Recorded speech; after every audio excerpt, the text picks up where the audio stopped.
Le grand dialogue. Sigi Kafoba.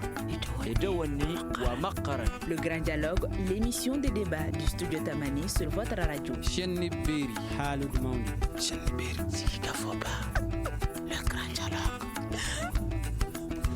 Législative 2020 et loi sur le quota des 30%. Quelles perspectives pour les femmes dans les régions notamment? C'est le thème du grand dialogue de ce soir. Et nos invités sont Seima Issa Maïga, membre du parti Rassemblement pour le Mali RPM. Elle est au téléphone depuis Gao. Djouka Traoré Keïta, membre de la section URD en commune 3 du district de Bamako. Et Mariam Diallo Dramé, présidente de l'association Femmes Leadership et Développement Durable à FLED. Je suis Mohamedou Touré, chers invités, auditeurs et téléspectateurs de Studio Tamani. Bonsoir à toutes et à tous et bienvenue. Le grand dialogue.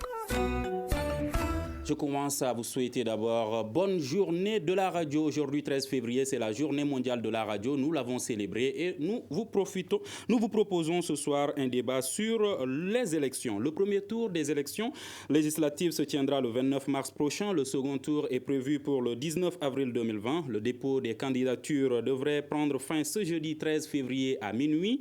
Déjà, il y a des partis politiques qui demandent le report de cette élection, mais aujourd'hui, nous allons parler de la participation des femmes. Combien de femmes députées seront élues sur les 147 à l'Assemblée nationale? Quelles seront les perspectives pour les femmes dans les régions?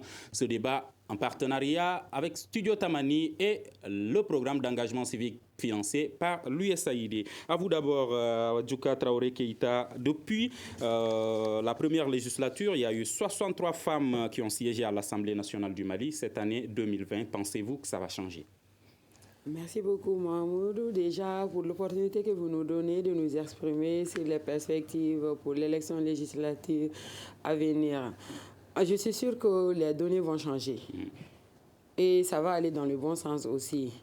Ne serait-ce que si on arrivait à appliquer effectivement la loi 052 du 15 décembre 2015, ça va changer, les nombres vont augmenter.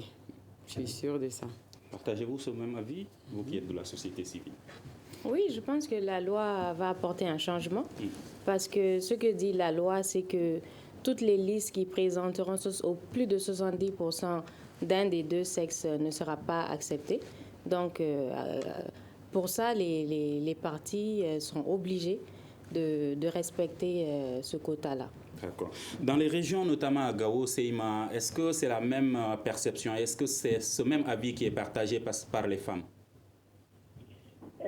Concernant la loi 052 du 18 décembre 2015, en tout cas, chez nous, la loi a été respectée au communal, a été respectée strictement au communal et j'espère que cette fois-ci aussi, c'est la même chose parce que ça dépend des préfets. Vous savez, après les élections, quand nous sommes partis à Bamako, nous avons trouvé que dans beaucoup de circonscriptions du Sud, la loi n'a pas été respectée. Est-ce que, il faut se demander d'abord, est-ce que cette loi-là sera respectée sur toute l'étendue du territoire national ou bien cette loi sera respectée seulement quelque part du Mali, là, l'objectif ne sera jamais atteint. Mais si les préfets sont stricts sur cette décision de respecter la loi 052 du 18 décembre 2015, j'espère que les objectifs seront atteints parce qu'il n'y aura pas de liste où il n'y a pas de femmes. Et ce n'est pas seulement les femmes. La loi là est venue pas seulement pour les femmes et aussi pour les hommes. Parce que c'est une loi qui est venue pour promouvoir la promotion du genre. Et quand on parle de la promotion du genre, c'est les deux sexes. On dit deux. Chaque fois qu'il y a trois candidats, il faut obligatoirement que les deux sexes soient représentés. Ça peut être deux femmes, un homme, comme ça peut être deux hommes et une femme. Mais deux femmes, un homme, là, ça n'a jamais été fait, en tout cas depuis que la loi a été votée. En tout cas, nous, on ne l'a pas vu ici. Mais quand même, quand il y a trois, le troisième quand même sera une femme, ici à Gao. Moi, je parle de la région de Gao. Ça, quand même, c'est respecté. Mais dire de prendre deux femmes et un homme, non. Ça, quand même, jusqu'à présent, on ne l'a pas vu d'abord. D'accord, jamais deux femmes et un homme, elle vient de le dire, on ne l'a pas vu d'abord. Alors, est-ce que les partis politiques, notamment, font des listes avec des femmes parce qu'ils ont besoin des femmes ou parce que les femmes ont droit à cela, ou est-ce que c'est juste pour appliquer cette loi? Bon, en toute honnêteté, je vais vous dire que c'est cette loi qui va les pousser, en fait, les obliger à mettre des femmes forcément sur leur liste. Sinon, jusque-là, nous avions vu beaucoup de listes quand c'est 3 personnes, où on a 3 hommes. Même à Caille, par exemple, on a 7 hommes. Donc, cette loi va obliger. Et en fait, quand elle dit que c'est pas pour les femmes, elle a parfaitement raison. Mais ça va favoriser les femmes parce que ce sont les hommes qui sont majoritaires. Donc, comme elle l'a dit, le problème d'avoir 3 femmes sur une liste ne se pose pas jusqu'à aujourd'hui. Le problème qu'on a, c'est que nous avions toujours 3 hommes. Donc, grâce à la loi, maintenant, nous aurons forcément une femme parmi les 3. Et donc, ça va respecter les 30% de genre et équilibrer davantage notre Assemblée nationale. Mais les partis politiques qui sont créés pour le peuple malien, qui regroupent hommes, femmes, enfants, vieux et tout le monde, doivent-ils être obligés à prendre en compte les besoins des femmes? Ils sont obligés parce que c'est eux qui vont devenir des décideurs, être à l'Assemblée nationale. Doivent-ils être obligés? Est-ce que ça ne devrait pas rentrer dans la logique des choses? C'est la logique des choses, mais comme vous l'avez dit, du début à aujourd'hui, nous n'avons eu que 63 femmes. Donc si la logique suffisait, parce que vous m'excuserez, c'est pas seulement une question de logique, c'est une question de pouvoir, c'est une question d'influence. Donc les places sont chères. Donc si vous demandez aux hommes, s'il vous plaît, laissez la place aux femmes, personne ne va laisser son siège de député juste pour faire plaisir à une femme ou juste dans un souci d'équité.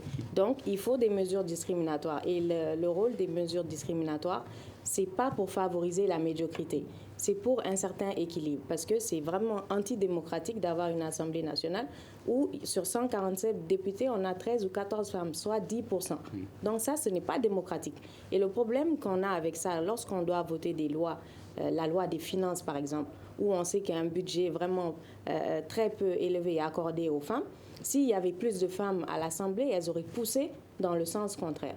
Ou encore, quand on a cette loi sur les violences basées sur le genre qui tarde à être votée, si nous avions plus de femmes, c'est-à-dire que les femmes sont mieux placées pour porter les problèmes des femmes. Les hommes, jusque-là, ils l'ont fait, mais ils ne peuvent pas le faire de la même manière que les femmes. Donc, il est important dans une société démocratique que ce soit et les hommes et les femmes qui soient ensemble dans la prise de décision et pas seulement les hommes. Mais le problème dans les partis politiques aussi, c'est la représentativité des femmes au sein des partis et surtout dans les organes, on va dire dans les bureaux exécutifs et autres. Parce que le problème, au moment de choisir les femmes, on les met dans les commissions d'organisation, on ne les met pas dans les postes importants.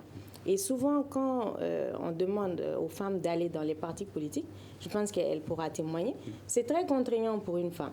Il y a beaucoup de réunions, il y a beaucoup d'activités. Donc, pour les femmes, c'est plus difficile de militer. Ce qui fait que, déjà, à la base, il y a moins de femmes dans les partis politiques. Parce que quand il faut mettre une femme sur la liste, ce n'est pas une femme lambda qu'on va choisir.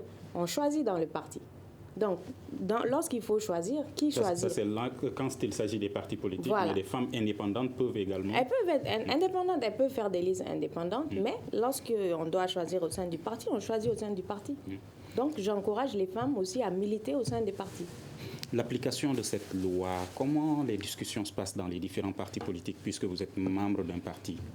Bon, pour les partis politiques, ce n'est pas un problème. Comme elle l'a dit, on est obligé d'appliquer la loi. On n'a pas le choix. Si tu n'appliques pas la loi, sauf si tu tombes sur un préfet qui n'a pas connaissance de la loi, sinon ta liste va être rejetée. Et aucun parti ne voudra voir sa liste rejetée parce qu'il n'a pas mis les femmes sur sa liste. Par ailleurs, pour ce qu'elle a dit, c'est le fonctionnement même des partis politiques qui ne favorise pas l'ascension des femmes dans les partis politiques, puisque les partis politiques fonctionnent de telle sorte que les femmes sont regroupées entre elles, les jeunes sont entre elles et il y a le bureau exécutif. Et c'est dans le bureau exécutif où toutes les grandes décisions se prennent pour les partis. Donc, si toi, tu n'es pas là, et dans les bureaux exécutifs, les femmes ne sont représentées que par la présidente, en cas d'empêchement, son adjointe ou la vice-présidente viendra représenter toute la section des femmes. Donc, ce qui fait qu'elles ne sont pas là quand il le faut. Donc, c'est pas possible. On ne peut pas prendre des décisions à la place d'une personne. Nous, les femmes, on a l'habitude. C'est vrai que je suis du bord politique, mais je milite avec elle dans la société civile aussi. On a l'habitude de le dire. Toutes les décisions qu'on prenne pour moi, sans moi, c'est qui c'est contre moi. Et moi, je voudrais que toutes les femmes se mettent d'accord sur une chose, que tu sois du bord politique ou non. L'objectif, c'est que les femmes arrivent à émerger, que leur leadership puisse être reconnu par tout le monde et qu'elles puissent pouvoir, comment je vais dire, exercer cette leadership-là comme il le faut pour le bien de la démocratie malienne. Les hommes se sentent menacés par les femmes. Non, c'est pas que ça. On n'est même pas discriminé. C'est qu'on n'est pas là, c'est tout. Parce que le jeu politique, c'est comme la politique, c'est une arène. Hein. Il faut avoir des stratégies, il faut être préparé, il faut avoir des objectifs, il faut te battre pour avoir la place qu'il le faut. Et nous, la plupart du temps, quand tu es marié, c'est un handicap. En fait, parce que toi, tu as plus de charges que ton ami garçon qui a le même âge que toi. Lui, il a le temps d'aller à toutes les activités. Un bon militant se reconnaît. Parce que dans le choix de la candidate ou du candidat, il y a des critères. Et parmi les critères, tu vas voir l'argent, tu vas voir le militantisme, tu vas voir l'activisme, tout ce que tu fais dans le parti. Et les femmes, la plupart du temps, elles ne sont pas là. Parce que dès que tu te maries, tu vas avoir des enfants, tu n'es pas là. Quand tu es enceinte, tu es hors jeu. Tu accouches, tu es hors jeu. Ta belle-mère est malade, tu es hors jeu. Tout ça, c'est pour ça que je disais à Mariam, avant de commencer le débat, que c'est les femmes qui doivent se mettre en perspective de la candidature. Parce que c'est un processus. C'est à toi-même de mettre comme objectif que je vais être candidate à 2020. Donc, tu as 5 ans pour te préparer en conséquence.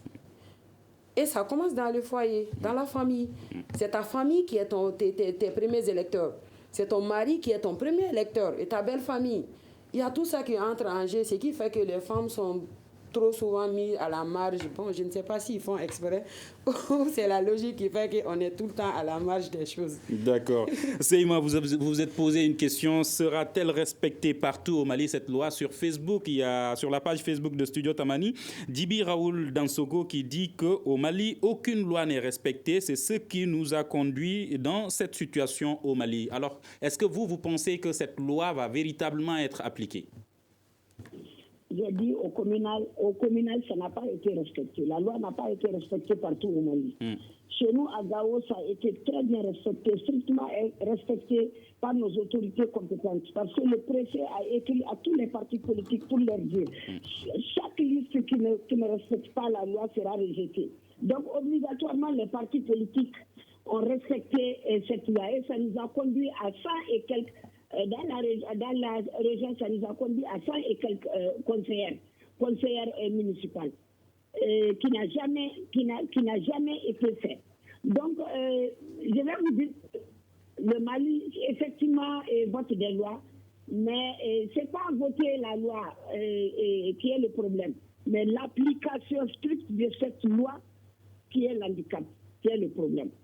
Donc, je vais vous dire, même cette fois-ci, si l'État ne prend pas les dispositions, si le gouvernement ne prend pas les dispositions strictes pour respecter cette loi, wallahi, ça reviendra à la même chose. Vous savez, les partis politiques connaissent très bien les femmes, connaissent très bien la valeur des femmes, connaissent très bien le point de frappe des femmes, connaissent très bien leur mobilisation au moment des élections. Quand il y a les élections, ce sont les femmes qui sont là, ce sont les jeunes qui sont là. Alors, dans ce cas, pourquoi leur ascension pose problème aujourd'hui, même au sein des partis politiques? Mais malheureusement, quand on doit faire une liste, les femmes sont toujours en complément d'effectifs. Pourquoi? Le complément d'effectifs, là, c'est ce que la loi la veut enlever. C'est ce que la loi la veut faire quitter. Mais jusqu'à présent, si on ne respecte pas strictement la loi, ça va être la même chose comme les années précédentes.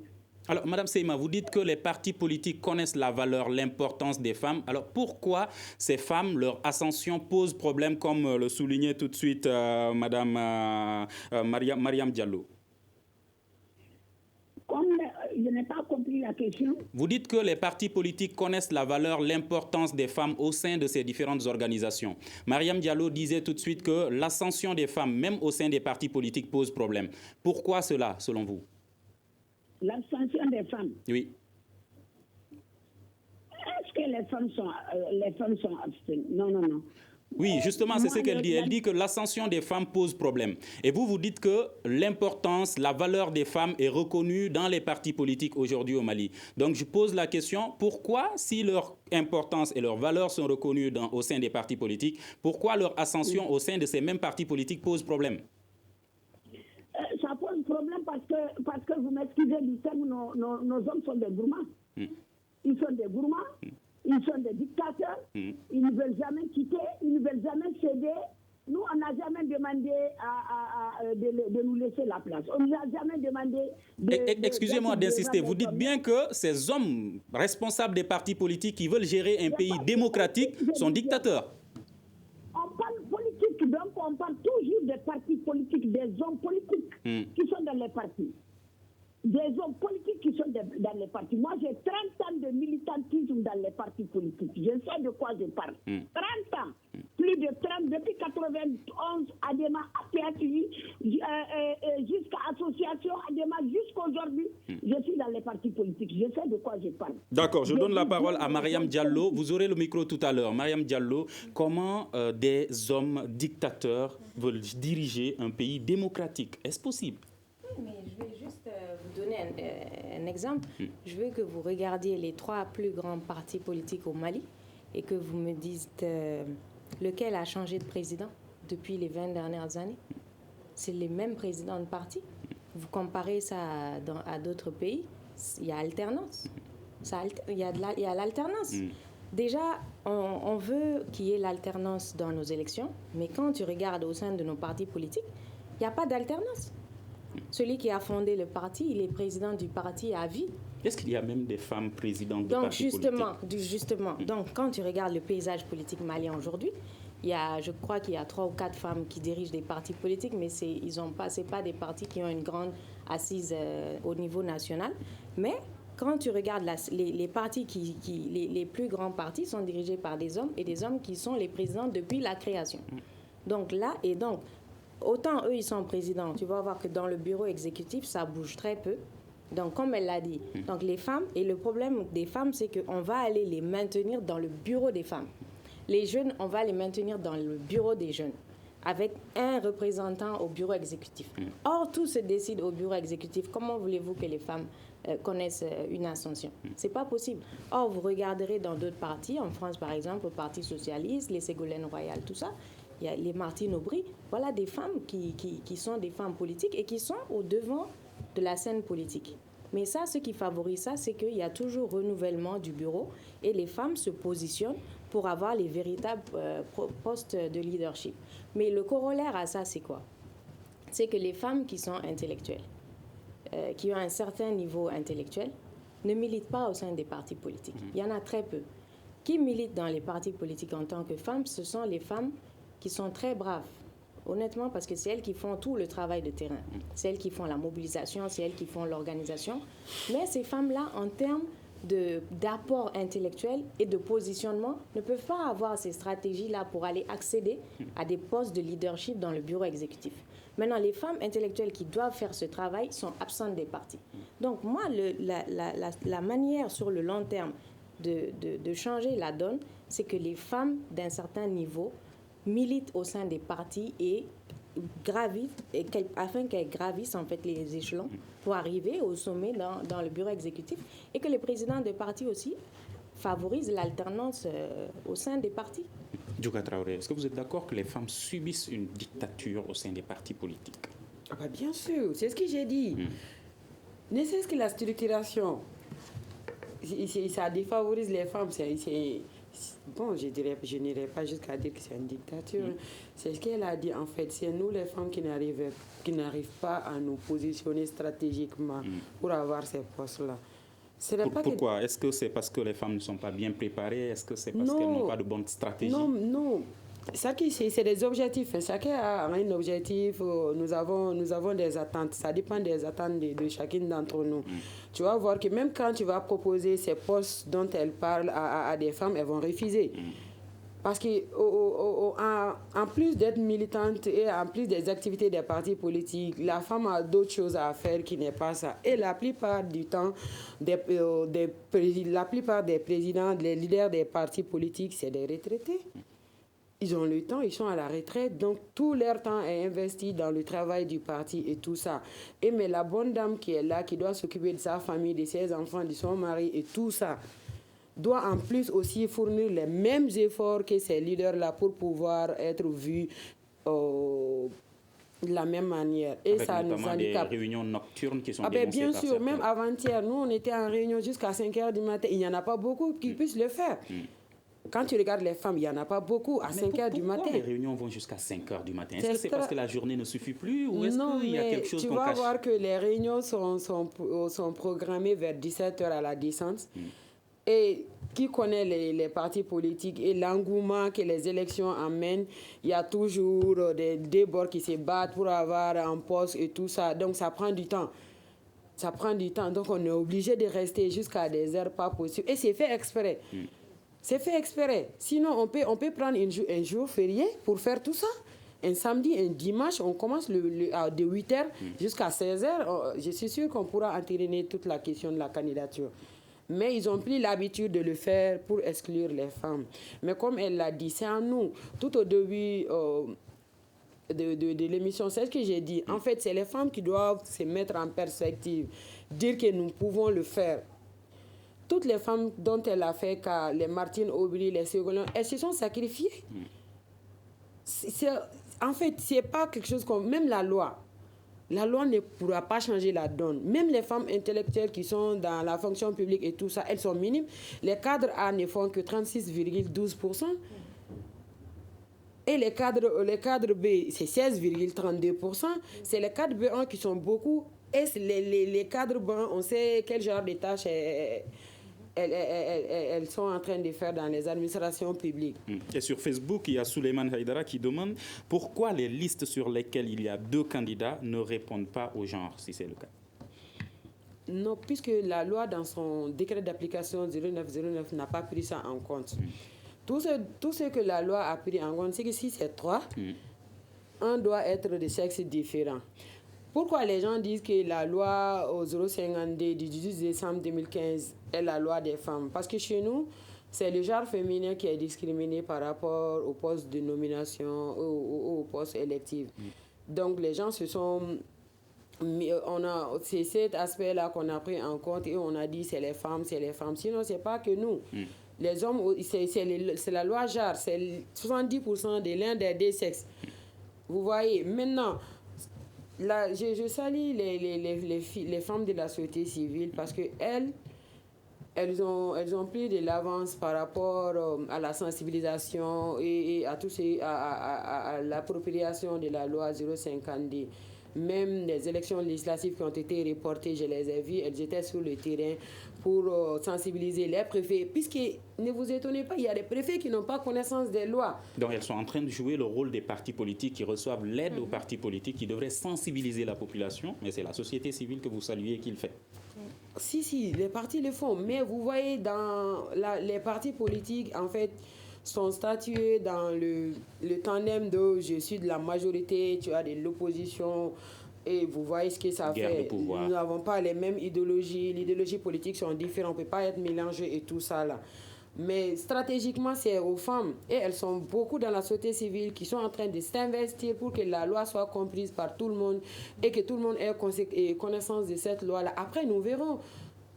Notamment pour le décret d'application, puisqu'il y a aussi des associations qui ne sont pas concernées par le décret d'application. Par exemple, les associations religieuses ne sont pas concernées. Mais pourquoi?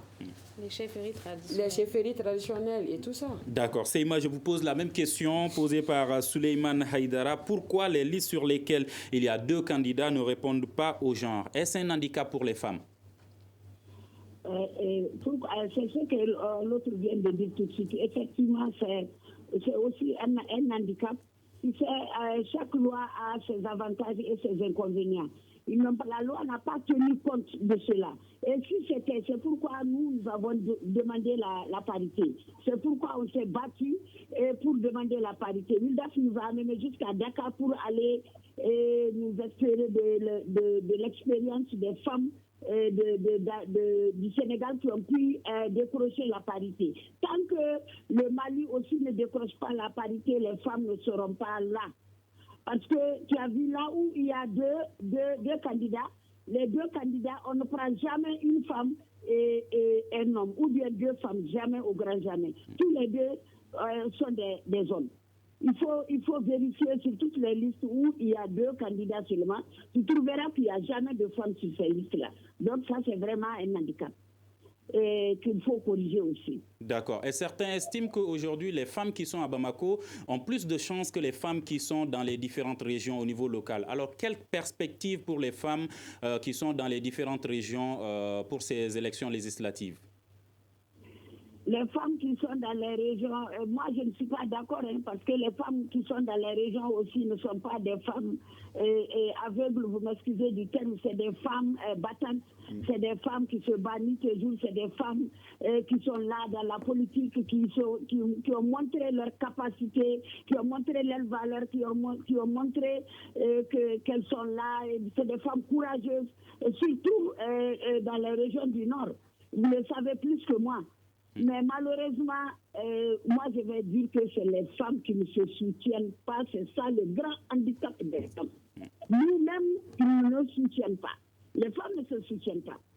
Et ce que Mariam vient de dire, tu trouveras en réunion, en conférence de section ou en conférence de sous-section, où il y a 67 participants, 67 membres délégués des sous-sections, tu trouveras qu'il y a seulement 3 femmes ou bien 6 femmes parmi les 67 ou bien parmi les 80. Qu'est-ce que 6 femmes peuvent débattre? Qu'est-ce que 6 femmes peuvent décrocher? Qu'est-ce que 6 femmes peuvent défendre entre 80 hommes? Je te repose la question.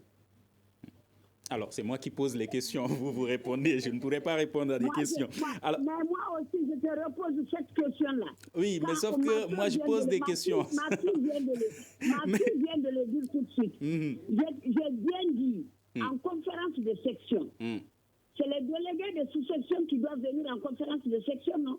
Et c'est les délégués qui viennent. Parce que là aussi, la loi n'a pas fait cas de cela. Donc, ces délégués-là qui viennent, tu trouveras que c'est 87 participants à la conférence de section qui doit faire le choix, des candidats. Tu trouveras que sur 87, tu trouveras qu'il n'y a que 3 femmes ou bien 6 femmes. Maintenant, c'est 3 femmes ou bien c'est 6 femmes. Parmi 87 hommes, qu'est-ce qu'elles peuvent défendre? D'accord. Mariam Diallo, quelle perspective pour les femmes qui sont dans les régions, notamment les régions qui sont frappées par l'insécurité, comme au centre du Mali et au nord du pays? Non, en fait, c'est le mode de scrutin règle ça. C'est-à-dire que quand les gens votent, ils votent pas pour une personne. C'est un scrutin uninominal ou plurinominal majoritaire. Donc, c'est la liste qui est votée. C'est pas la femme candidate. Donc ça règle ce problème. Donc dès lors que les femmes sont positionnées sur des listes, donc c'est les listes qui sont votées. Et je pense que l'insécurité, ça frappe et les hommes et les femmes. Tout simplement, dès que les femmes sont dans les partis et qu'elles sont sur ces listes-là, elles ont toutes les chances d'être élues. Et comme elle l'a dit, c'est vraiment les femmes qui font la mobilisation. Et les femmes, les hommes politiques vous le diront, sont un électorat qui est stable et qui vote, qui se mobilise facilement. Ce que moi je déplore, comme elle l'a dit, c'est les femmes elles-mêmes. C'est-à-dire que vous verrez dans d'autres pays, quand vous allez voir des femmes cadres, quel que soit le secteur, que ce soit des entrepreneurs, des femmes politiques, des femmes de l'administration, des femmes dans les banques, etc., des femmes d'un certain niveau, elles sont, on va dire, entre guillemets, elles doivent pousser la cause des femmes. Mais vous verrez des femmes qui sont opposées à cette loi. Je me dis que notre travail n'est pas terminé, nous devons sensibiliser aussi les femmes. Parce que pourquoi on fait les quotas? C'est pas pour promouvoir, parce qu'en fait, les femmes qui sont arrivées à un certain niveau estiment que d'autres ne devraient pas être favorisées par des mesures et qu'elles doivent se battre. Mais en allant à des élections, je peux vous dire qu'elles vont se battre. Elles vont pas, déjà, pour être choisies, ça veut dire qu'elles ont prouvé dans le parti. Ensuite, il faudra débourser de l'argent et aller battre campagne. Donc, c'est pas comme si ces femmes-là n'ont pas de mérite. Ça, c'est un. Deuxièmement, en fait, le quota, c'est une mesure discriminatoire temporaire pour réparer un déséquilibre. Parce que là, aujourd'hui, 14 femmes sur 147, c'est trop peu. Or, nous sommes dans une démocratie. On ne peut pas laisser les hommes à l'Assemblée décider de tout pour tout un pays où il y a des hommes et des femmes en étant que des hommes. Donc, on est obligé d'avoir des quotas pour rapidement, en fait. Le quota va permettre de changer rapidement. Vous allez voir qu'avec cette loi, on va dépasser les 10%. On va aller à 20-25%. Donc, ça, c'est important. Donc, moi, j'invite vraiment les femmes qui sont cadres et les femmes de manière générale, quand elles sont à un certain niveau, qu'elles se donnent aussi pour mission de promouvoir, en fait, les femmes, quel que soit le secteur d'activité dans lequel elles sont. Parce qu'en tant que femme, comme elle l'a dit, on a plus de défis, on a plus de difficultés à travailler, on a plus de difficultés à être parce que nous avons plusieurs tâches, nous avons plusieurs responsabilités. Et nous sommes en Afrique, nous avons les pesanteurs socioculturelles. Et je vais vous dire que certains vont nous opposer. Ah non, mais cette génération, c'est des assimilés, ils veulent se prendre pour les Martine Aubry, etc. Je vais leur dire non. Parce que notre référence, l'une de nos références, elles sont nombreuses, c'est Awa Keïta. Et Awa Keïta, vous n'allez pas me dire qu'à l'époque, voilà, on n'était pas en 2020. Mais Awa Keïta, elle a fait la clandestinité, on l'a changé de poste plusieurs fois, elle a milité dans le parti jusqu'à être élue à l'Assemblée nationale. Et je peux vous dire qu'elle a subi plus de difficultés que plusieurs hommes aujourd'hui qu'on cite dans l'histoire du Mali. Mais elle, on la cite moins. Donc, ce n'est pas une question d'assimilation ou quoi que ce soit. Si nous avons accepté d'aller dans une démocratie, la voix de tout un chacun doit être entendue, dont celle des hommes et des femmes. Et donc, s'il faut prendre des mesures pour ça, les femmes, les hommes, tout le monde doit faire l'effort pour accompagner ça. Et je vais vous dire que cette loi va faire beaucoup de mal dans les partis. Parce que imaginez quelqu'un dans une section, je ne sais pas moi, à Caille ou ailleurs, qui est la personne qui finance beaucoup son parti, qui mobilise, qui se donne vraiment beaucoup. Mais à cause de la loi, cette personne ne pourra pas être sur la liste. Parce que son parti sera celui qui est forcé, par exemple, de mettre une femme. Donc, il y aura cette difficulté-là. Parce que malheureusement, il va falloir que quelqu'un cède sa place aux femmes. Et maintenant, ces femmes-là qui vont aller à l'Assemblée, j'ai un message pour elles. Nous, dans la société civile, on s'est battus corps et âme avec la ministre. On va y revenir tout de suite avec le message pour ces femmes. Madame Seyma estime que les femmes elles-mêmes ne se soutiennent pas. Est-ce que vous partagez son avis? Non, mais je vais me porter en faux. Ça dépend de la perception. C'est pas que les femmes ne se soutiennent pas, c'est pas ça. Les hommes font pire que les femmes. Mais nous, comme nous sommes comme on le dit, des êtres passionnés, nous, notre adversité, c'est voir. C'est ce qui fait que ça donne l'impression que les femmes ne se soutiennent pas. C'est pas ça. En fait, c'est de la concurrence. Hein? C'est de la concurrence. Et chacun joue sa partition pour être choisi. Et ça amène ce qui ça amène. Moi, je suis pas contre ça. Quand on est dans l'adversité, il faut jouer de toutes ses forces, amener des stratégies pour pouvoir atteindre son objectif. C'est pour cela que j'ai dit que ce problème-là incombe aux femmes elles-mêmes.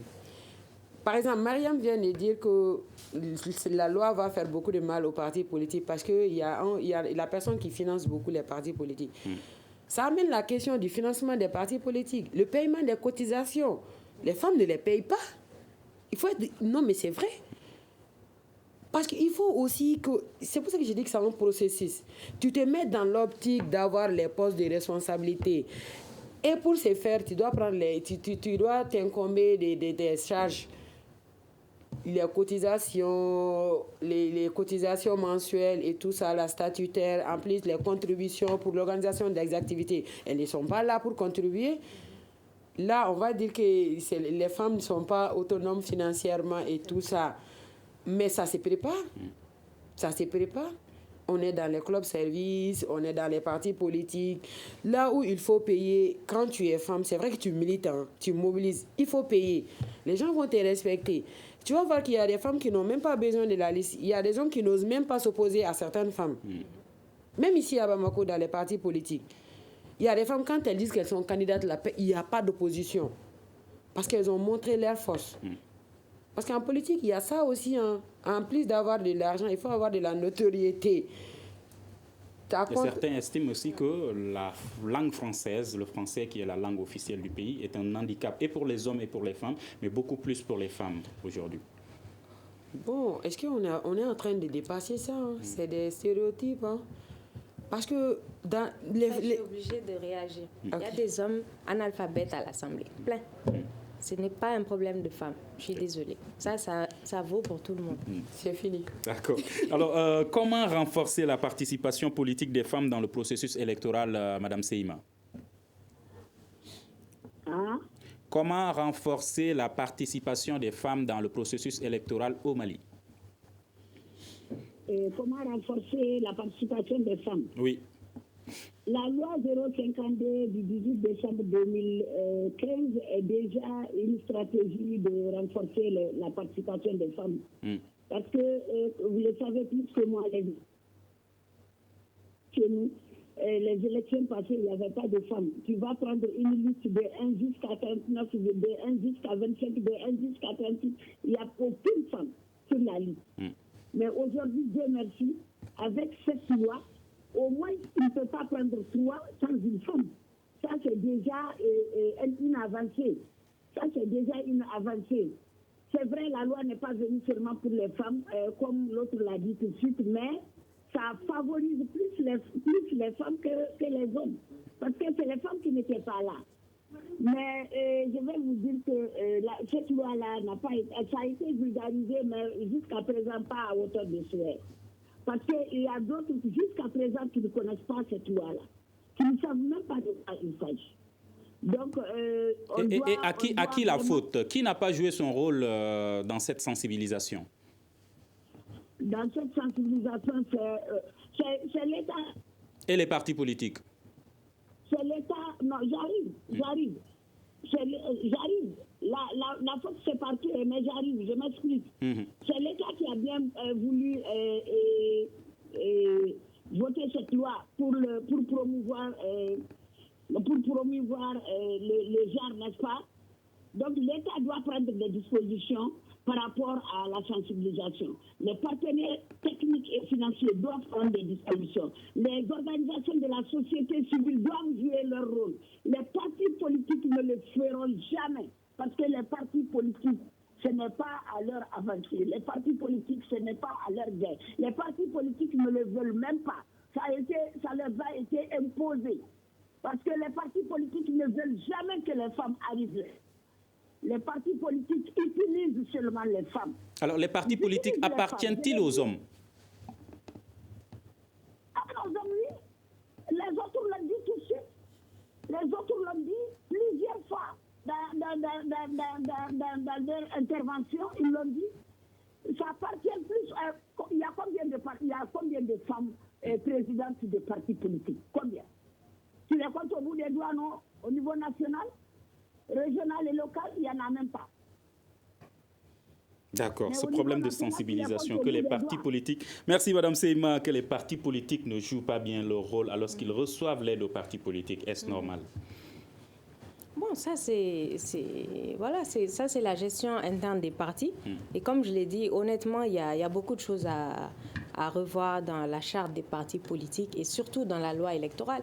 Parce que ce qu'on ne dit pas, c'est qu'après, une fois à l'Assemblée, les députés ont la possibilité de changer d'appartenance politique pour faire les groupes parlementaires et tout ça. Donc, il y a pas mal de choses encore dans nos textes qui persistent et qui sont antidémocratiques, qui favorisent une certaine légèreté au sein de l'Assemblée nationale. Moi, je pense que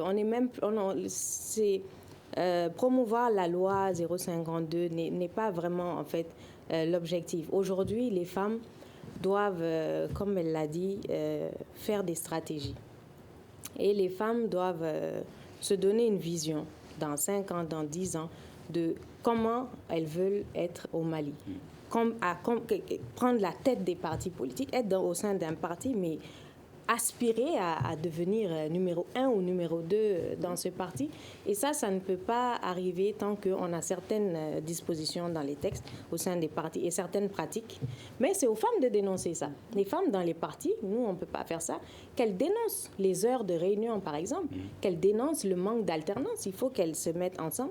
Et là aussi, il faut que les femmes aussi, d'un certain âge, d'un certain niveau, prennent sous leurs ailes des jeunes femmes ou des femmes qui sont moins expérimentées. Ça, je le déplore aussi. Vous verrez dans les partis, vous verrez que tel leader, on va dire que un tel, c'est son petit, etc. Vous verrez rarement qu'on dise d'une femme leader que telle est sa petite. Ça, je le déplore. Je pense que les femmes doivent faire un effort parce qu'elles ont l'expérience, elles savent tout ce qui se passe. Donc, elles doivent tirer, en fait, avec elles d'autres jeunes femmes pour favoriser toujours l'émergence de plus de femmes, en fait, au niveau décisionnel au sein des partis. Une fois qu'elles ont ça, forcément, c'est elles qui seront nommées quand il faut nommer des gens à des postes de ministres ou autres. C'est elles qui vont être sur les listes des législatives ou des communales. Mais tant qu'elles sont repliées dans les bureaux de jeunes, les bureaux de femmes, l'organisation et la mobilisation, des décisions se prendront effectivement tard à la nuit sans elles. D'accord. Pourquoi vous ne dénoncez pas ces handicaps que vous avez soulignés, notamment les réunions tardives? On les dénonce, hein. Mais comme on le dit, ce n'est pas sur la place publique qu'on le fait. Sinon, on les dénonce. On n'est pas beaucoup... En fait, ça ne dérange pas beaucoup de femmes puisque généralement, elles sont confinées à des positions qui ne les forcent pas à rester jusqu'à des heures tardives. Donc, et ça leur suffit. Ça leur suffit. C'est ça le problème, en fait. C'est ça le problème. C'est aux femmes de prendre conscience qu'elles peuvent faire plus que mobiliser. Elles constituent une force qui fait peur aux hommes politiques. Donc, ils n'ont pas intérêt à éveiller leur intérêt pour changer. En fait, c'est à elles de se prendre en charge et eux aussi de faire en sorte qu'elles puissent sortir de cette impasse-là. Parce que c'est ce que j'ai dit. Il y a un moment dans la société civile, il y a eu un poste où on dit que les femmes ne veulent pas être secrétaire générale des ministères et tout ça là. Alors, un ministère nous a mis en demeure de lui trouver un secrétaire général femme. Mais dans tous les ministères, on n'a pas pu le trouver. Athée. Elles n'ont pas voulu. Parce que c'est un poste qui est très, très chargé. Il y a beaucoup de travail là-bas. Elles sont obligées de rester jusqu'à des heures tardives. Il y a beaucoup de travail et tout ça là. Il y a cet aspect-là aussi. D'accord. Et c'est dans ce contexte également, je rappelle que le premier tour des élections législatives devrait se tenir le 29 mars prochain. Il y a des partis politiques qui demandent le report de ces élections. Il y a certains également qui demandent le prolongement de la date du dépôt des candidatures. Quel est votre avis sur ces questions? Bon, en ce qui concerne notre parti, nous allons participer aux élections législatives et à ma connaissance, nous, on n'a pas demandé de report ni de rallonge des dates. Parce qu'il faut être unanime sur une chose. Il y a besoin de changement. Les députés qui sont là-bas, on a des fois prorogé leur mandat. On ne peut plus. Maintenant, soit le président dissout l'Assemblée et gouverne par ordonnance, soit on va aux élections. D'accord. Madame Seyma, vous, quel est votre avis sur ces deux questions? Moi, je ne demande jamais de report. Les députés qui sont à l'Assemblée actuellement sont en train de faire 2 mandats dans un seul mandat. Donc, vous pensez qu'il faut tenir ces élections? Il faut tenir ces élections. Obligatoirement, il faut tenir ces élections. Pour être dans la légalité, il faut tenir ces élections. Faut-il prolonger la date de dépôt des candidatures? Le dépôt des candidatures, mais ça a été lancé depuis. Donc, un parti qui, de ce jour jusqu'à présent, n'a pas pu s'organiser pour faire sa conférence et choisir ses candidatures que ce parti, vous m'excusez du terme, n'est pas à la hauteur alors. D'accord. Merci beaucoup, Madame Seyma. À vous, Madame Mariam Diallo Dramé. Vous vouliez passer un message aux femmes qui sont à l'Assemblée nationale? Oui, aux femmes qui vont venir à l'Assemblée nationale, il ne faut pas qu'elles s'éloignent de nous, dans la société civile et surtout des autres femmes dans les partis. Il faut que chaque femme qui a une position de leadership se donne aussi cette mission-là, en fait, de tirer d'autres femmes avec elle et surtout de promouvoir la cause des femmes. Aujourd'hui, il y a beaucoup de lois qui sont en attente pour améliorer toujours la condition des femmes. Et aussi, dans tout ce qui va se discuter à l'Assemblée, le genre est transversal. Quel est toujours ce regard genre sur les différentes lois qui vont passer, quel que soit le encore une fois, attention, quel que soit le secteur, le genre est transversal. D'accord, merci beaucoup. Mariam Diallo Dramé, vous êtes présidente de l'association Femmes Leadership et Développement Durable AFLED. Merci Djouka Traoré Keïta, membre de la section URD en commune 3 du district de Bamako, et Madame Seima Issa Maïga, membre du parti RPM, qui était au téléphone depuis Gao. Je suis Mohamedou Touré, à la régie vidéo et audio Salim Diouara et Mamadou Ouattara. Ce débat est en partenariat entre Studio Tamani et le programme d'engagement civique PEC financé par l'USAID. On se retrouve demain pour un autre numéro du Grand Dialogue de Studio Tamani. Le Grand Dialogue. Le Grand Dialogue, l'émission des débats du Studio Tamani sur votre radio. Le Grand Dialogue.